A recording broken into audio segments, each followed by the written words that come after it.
Bismillahirrahmanirrahim. Assalamualaikum warahmatullahi wabarakatuh. Siar Majelis Talim, Kendari bergerak, BKMT. Alhamdulillah, alhamdulillah alamin. Wa bihi nasta'inu ala umuri waddin. Asyhadu an la ilaha illallah wahdahu la syarikalah wa asyhadu anna Muhammadan abduhu wa rasuluh. Pemirsa Sultana TV, alhamdulillah kita berjumpa lagi dalam program acara Siar Ramadan. Hari ini kita sudah berada di 11 Ramadan 1444 Hijriah. Bersama hari ini topik kita tentang Ramadan sebagai bulan maghfirah. Bersama Pak Kiai Bapak Dr. Haji Daniel Idrus LCM Tahi. Assalamualaikum Pak Ustaz. Dan Majelis Talim yang membahas topik ini hari ini BKMT Abeli, BKMT Uwa dan BKMT Baruga. BKMT Abeli memakai draw merah, Baruga merah, abu-abu, Abeli pink. Wah, cerah semua. Alhamdulillah, meskipun umur sama dengan saya 25 tahun. Baik, ibu-ibu, kita dengarkan dulu pengantar diskusi kita hari ini, pengajian kita oleh Pak Ustaz. Kemudian sebentar kita lanjut dengan tanya jawab. Mau diperdalam kajiannya, pertanyaannya, kita catat-catat memang. Baik, kami persilakan Pak Ustaz, dimulai pengantar untuk diskusi kita hari ini Pak. Persilakan Pak.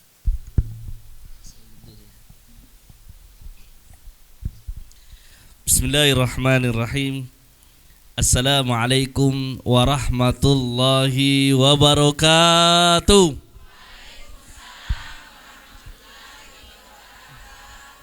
Alhamdulillah, alhamdulillahi rabbil alamin. Wassalatu wassalamu ala sayyidil mustafa sayyidina wa habibina wa maulana Muhammadin sallallahu alaihi wasallam wa ala alihi wa sahbihi ajma'in. Amma ba'du, subhanaka la ilma lana illa ma 'allamtana innaka antal alimul hakim. Subhanaka la fahma lana illa ma fahamtana innaka antal jawadul karim. Amma ba'd, yang kita hormati bersama, yang paling ganteng di antara kita sebelah kiri saya, Pak Ustadz Aziz, yang selalu membersamai ibu-ibu sekalian dalam syiar Ramadan ini. Ibu-ibu ketua BKMT, baik dari BKMT Baruga, BKMT Abeli dan BKMT Uwa, semoga semuanya dirahmati oleh Allah Subhanahu wa taala. Amin. Apa kabar semua Bu? Sehat? Alhamdulillah, segar kelihatan. Walaupun kita ini senantiasa punya kesibukan, tapi kalau kesibukan itu disertai niat karena Allah, insya Allah semuanya bernilai ibadah. Hari ini kajian kita berkenaan tentang bulan Ramadan, bulan maghfirah. Apa sebenarnya yang dimaksud dengan maghfirah? Maghfirah itu diartikan dengan ampunan. Bulan ampunan Allah, pengampunan. Kenapa disebut dengan bulan ampunan? Karena dari Ramadan itu sendiri sebenarnya inti Ramadan itu membakar dosa-dosa. Orang jahiliyah dulu, orang Arab Bu, mereka menyebut bulan Ramadan itu dengan natik, namanya natik. Kemudian masuk bulan Islam disebutlah dengan Ramadan. Ramadan itu dari kata ramda. Ramda itu artinya membakar. Ditambah alif dengan nun maka menjadi Ramadan. Ramadan itu artinya panas sekali. Summiya Ramadan, dalam hadis dinamakan bulan Ramadan karena untuk membakar dosa-dosa manusia. Mudah-mudahan semua dosa kita ini diampuni oleh Allah di bulan Ramadan. Apanya bulan Ramadan yang maghfirah? Disebutkan di dalam hadis yang pertama, as-salawatul khams, salat 5 waktu, al-jum'atu ilal jum'ah, salat Jumat yang satu dengan Jumat yang satu, wa Ramadan ila Ramadan, Ramadan yang dulu dengan Ramadan yang sekarang. Pertengahannya itu yukaffirat, ada mukaffiratul dzunub, pengampunan dosa, lima bainahun, di antara 2 Ramadan ini ada pengampunan dosa. Bagi ijtanabatil kabair, kalau kita meninggalkan dosa-dosa besar. Jadi masuk bulan Ramadan, kita berniat dari awal. Apa berniat kita dari awal? Ya Allah, masuk bulan Ramadan, ampunilah dosa-dosaku. Karena semua amalan dalam bulan Ramadan intinya adalah pengampunan dosa. Coba kita buka di dalam hadis yang sahih. Nabi SAW bersabda, Man shoma Ramadhana imanan wahtisaban ghufira lahu ma taqaddama min dzambi. Artinya apa, Bu? Barang siapa yang berpuasa, man shoma Ramadan, barang siapa yang berpuasa Ramadan karena iman wahtisaban, karena ingin mendapatkan pahala dari Allah Subhanahu wa taala, ghufira lahu, Allah ampuni dosa-dosanya, ma taqaddama min dzambi, apa yang telah lalu. Jadi puasa itu sesungguhnya banyak keutamaannya. Keutamaan lahiriah dan keutamaan batiniah. Kalau dari segi batiniah pengampunan dosa, dari segi lahiriah ibu-ibu, itu puasa membuat kita sehat. Penelitian di Eropa, ini penelitian terbaru. Resep orang menjadi sehat ialah tidak makan dalam 1 bulan selama 8 hari dan dalam 1 tahun selama 1 bulan. Itu penelitian orang barat, bukan orang Islam. Dia bukan beragama Islam, tapi dia teliti. Ini tubuh ini supaya sehat bagaimana sebenarnya. Oh, rupanya 8 hari dalam sebulan harus tidak makan dia. Dan 1 bulan dalam setahun dia tidak makan. Rupanya syariat Islam, sunnah Nabi mengajarkan itu. Apa syariat kita? Senin, Kamis, Senin, Kamis, Senin, Kamis. 4 minggu Senin, Kamis, jumlahnya 8. 1 tahun dalam sebulan, ada bulan Ramadan, maka inilah resepnya sehingga berkah itu tubuh kita.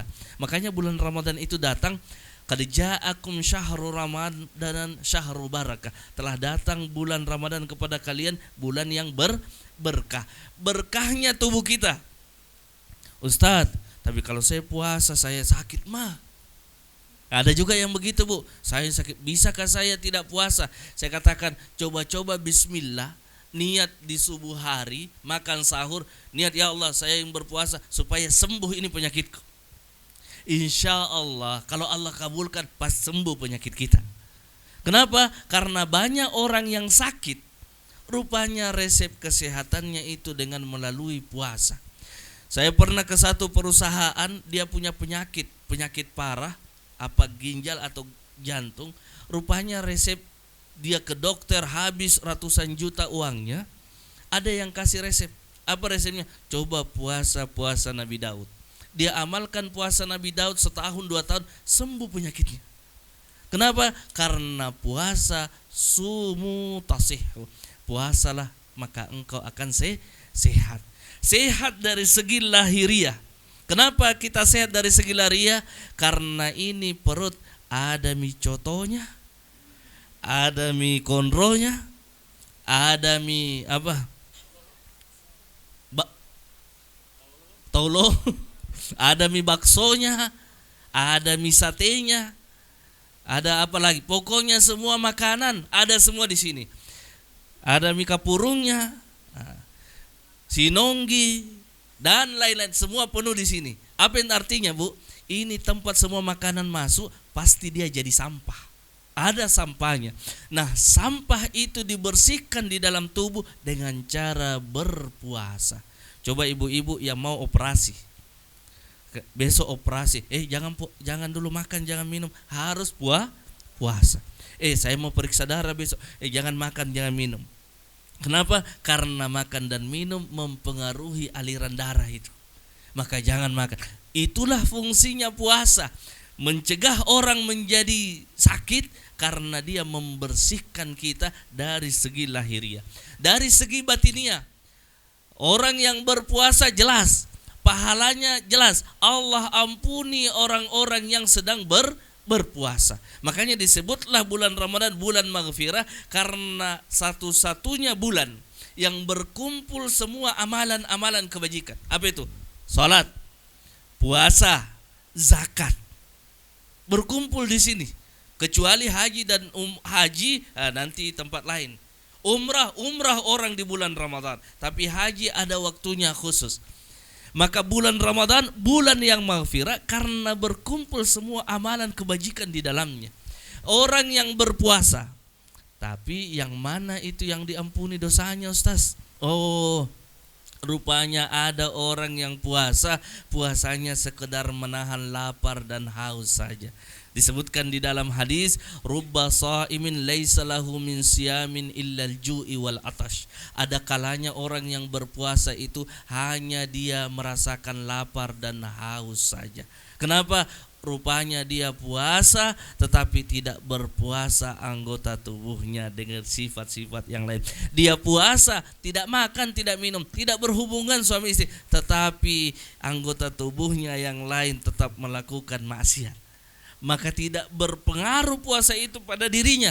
Padahal puasa itu sesungguhnya berpengaruh pada anggota tubuh kita. Coba bayangkan, Bu. Kalau kita puasa, jarang itu syahwat kita tinggi.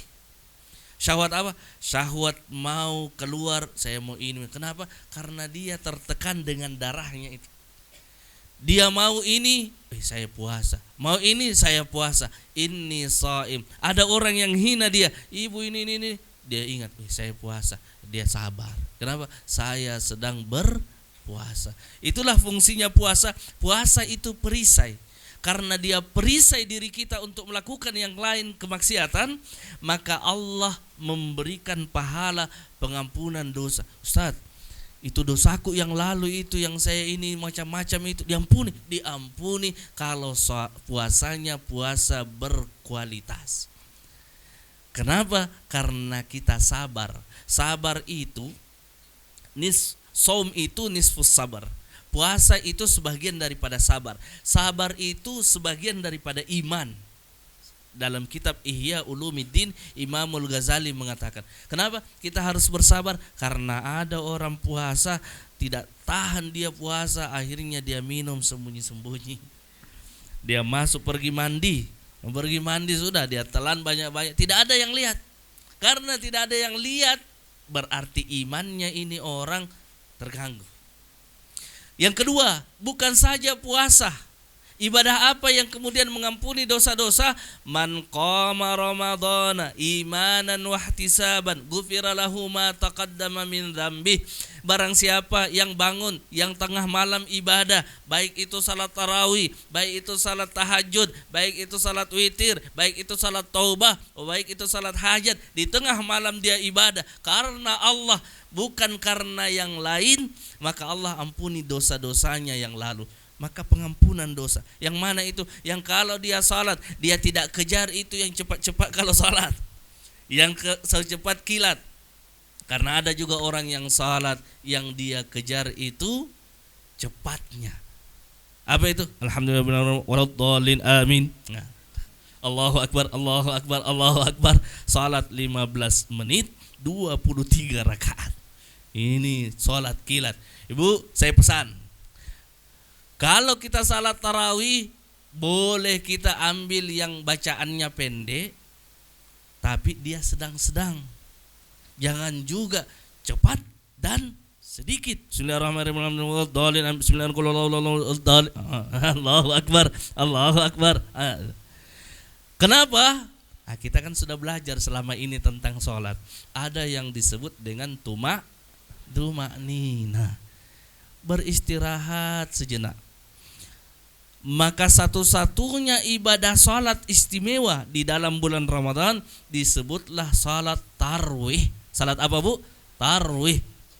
Tarwih ini dari kata raha. Raha itu artinya istirahat. Orang kalau salat di Madinah, salat di Mekah, salat di Mesir, salat tarwih 2 rakaat salat tarwih berapa menit? 15 menit 2 rakaat. Kalau kita 15 menit 23 rakaat. Kenapa seperti itu Ustaz? Karena mereka menyelesaikan 1 juz sampai 2 juz. Makanya kalau sudah orang capek berdiri, selesai 2 rakaat itu istirahat. Datanglah orang jalan bawa air zam-zam dengan kurma. Ayo, maka 5 menit orang istirahat minum. Itulah yang disebut dengan ar-raha, salatut tarawih, salat istirahat. Sudah salat orang istirahat. Maka orang yang seperti ini dia betul-betul salat menjaga tumakninannya, menjaga rukun-rukun salatnya, maka Allah ampuni dosa-dosanya selama setahun yang lalu itu. Kan Ramadan setahun yang lalu. Jadi setahun yang lalu Allah semua dosa kecuali dosa besar. Dosa besar itu diampuni Allah kalau orang itu bertaubat. Yang ketiga, man qama lailatal qadri imanan wahtisaban ghufira lahu ma taqaddama min dzambi. Barang siapa yang mendirikan malam di malam Lailatul Qadar. Kapan itu malam Lailatul Qadar, Bu? Ya.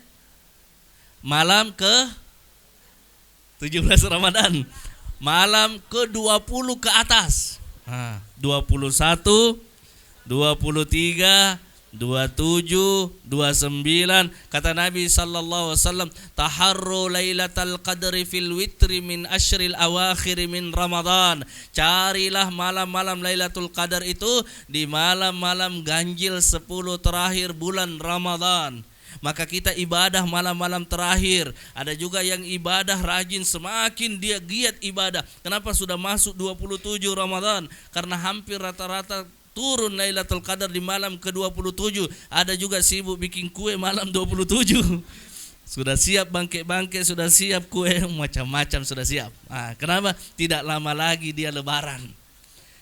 Kenapa Ibu? Ini yang penting. Sesungguhnya Ramadan itu dilihat di akhirnya. Kenapa? Karena kalau di awal semuanya mau dapat. Dia akan tersaring malam ke-10, tersaring malam ke-15, tersaring malam ke-20. Yang tadinya 10 saf akhirnya jadi 2 saf. Tersaring. Kenapa? Karena dilihat hasilnya itu yang terakhir. Maka kita hendaknya, karena bulan Ramadan adalah bulan pengampunan dosa, perbanyak ibadah dan perbanyak istighfar, bertobat kepada Allah Subhanahu wa taala. Ini mungkin sebagai pendahuluan. Ya alhamdulillah, makasih banyak Pak Ustaz. Dan ibu-ibu, saya beri kesempatan untuk bertanya masing-masing BKMT 1 orang ya. Nanti sebentar kita buka sesi kedua lagi, masing-masing 1 orang lagi. Pemirsa Sultra TV jangan kemana-mana, kami akan kembali setelah pesan-pesan berikut ini.